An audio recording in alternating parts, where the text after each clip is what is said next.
ये है talks news network और आप देख रहे हैं पॉलिटॉक्स, राजनीति का कच्चा चिट्ठा। पश्चिम बंगाल चुनाव को लेकर भाजपा पूरे जोर शोर के साथ चुनाव प्रचार में लगी हुई है। बंगाल में 8 चरणों में चुनाव होने हैं। ऐसे में जैसे जैसे पहले चरण की चुनावी तारीख नजदीक आती जा रही है, बीजेपी के तमाम दिग्गज नेता बंगाल की महिमा गान करते नजर आ रहे हैं। वहीं टीएमसी की एकमात्र स्टार प्रचारक बची ममता बनर्जी अपनी व्हील चेयर के सहारे चुनावी सभाओं में दम भर रही है। प्रथम चरण के चुनाव के दौरान प्रधानमंत्री मोदी भी बंगाल और असम में एक के बाद एक चुनावी रैली को संबोधित कर रहे हैं। पीएम मोदी ने शनिवार को बंगाल के खड़गपुर में एक चुनावी रैली को संबोधित करते हुए कहा कि आप हमें 5 साल के लिए मौका दे तो पिछले 70 साल की बर्बादी को पाट दूंगा। खड़गपुर में चुनावी रैली को संबोधित करते हुए प्रधानमंत्री मोदी ने बीजेपी को बंगाल की असली पार्टी बताते हुए कहा कि जनसंघ के जनक इसी बंगाल के सपूत थे, इसलिए अगर यहाँ सही अर्थ में कोई बंगाल की पार्टी है तो वो है बीजेपी। बीजेपी के डीएनए में आशुतोष मुखर्जी और डॉक्टर श्याम प्रसाद मुखर्जी का आचार, विचार और संस्कार है। पीएम मोदी ने ममता बनर्जी पर निशाना साधते हुए कहा कि ममता दीदी ने बंगाल में कभी विकास नहीं होने दिया। पीएम मोदी ने कहा कि आज ममता दीदी 10 अंगीकार की बात कर रही है। दीदी, बंगाल की जनता ने आपको 10 साल सेवा का अवसर दिया था, लेकिन आपने उन्हें लूट मार से भरे 10 साल दिए। आपने उन्हें 10 साल का भ्रष्टाचार दिया। आपने उन्हें 10 साल का कुशासन दिया। आज पूरे देश में जहाँ जहाँ बीजेपी की सरकार है वहाँ विकास हो रहा है, लेकिन पश्चिम बंगाल में दीदी विकास की हर योजना के सामने दीवार बनकर खड़ी हो गई है। आपने दीदी पर भरोसा किया, लेकिन दीदी ने आपको दुर्नीति दी, आपके साथ विश्वासघात किया है।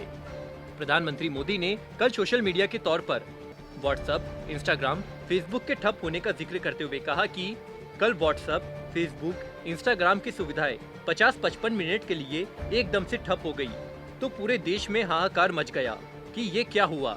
लेकिन यहाँ बंगाल में तो विकास, विश्वास, सपने सब के सब 50-55 साल से डाउन हैं। और इस प्रकार मैं एक बदलाव लाने के लिए आपकी अधीरता को समझता हूँ। पीएम मोदी ने आगे कहा कि बंगाल ने कांग्रेस के कारनामे देखे हैं, वाम दल की बर्बादी को अनुभव किया है और टीएमसी ने आपके सपनों को कैसे चूर चूर किया है पिछले 70 साल में यही देखा है। हमें 5 साल का मौका दीजिए, 70 साल की बर्बादी को मिटा कर रहेंगे। अगर हमारी पार्टी बंगाल की सत्ता में आती है तो हम चरणबद्ध तरीके से यहाँ का विकास करेंगे। राज्य में बीजेपी की सरकार बनते ही कृषि, सिंचाई और कोल्ड स्टोरेज की सुविधा बेहतर की जाएगी। पीएम मोदी ने बंगाल बीजेपी अध्यक्ष दिलीप घोष की तारीफ करते हुए कहा कि मुझे गर्व है कि मेरी पार्टी के पास दिलीप घोष जैसे अध्यक्ष है। उन पर कई बार हमले हुए, उन्हें मौत के घाट उतारने की कोशिश की गई, लेकिन वो बंगाल के उज्जवल भविष्य का प्रण लेकर चल पड़े और आज पूरे बंगाल में नई ऊर्जा भर रहे हैं। पीएम मोदी ने आगे कहा कि दीदी से पश्चिम बंगाल के लोग 10 साल का हिसाब मांग रहे हैं। अम्फान चक्रवात का हिसाब मांगो तो दीदी गुस्सा, राशन चोरी का जवाब मांगो तो जेल में डाल दिया जाता है, कोयला घोटाले पर जवाब मांगो तो पुलिस से डंडे मरवाए जाते हैं। आज गरीबों, महिलाओं के लिए जो केंद्र ने आर्थिक सहायता भेजी थी, वो सुविधाएं उन तक क्यों नहीं पहुंची? अरे दीदी, आपको मोदी को क्रेडिट नहीं देना तो मत दीजिए, लेकिन गरीबों, रेडी पटरी वालों के पेट पर लात क्यों मारी?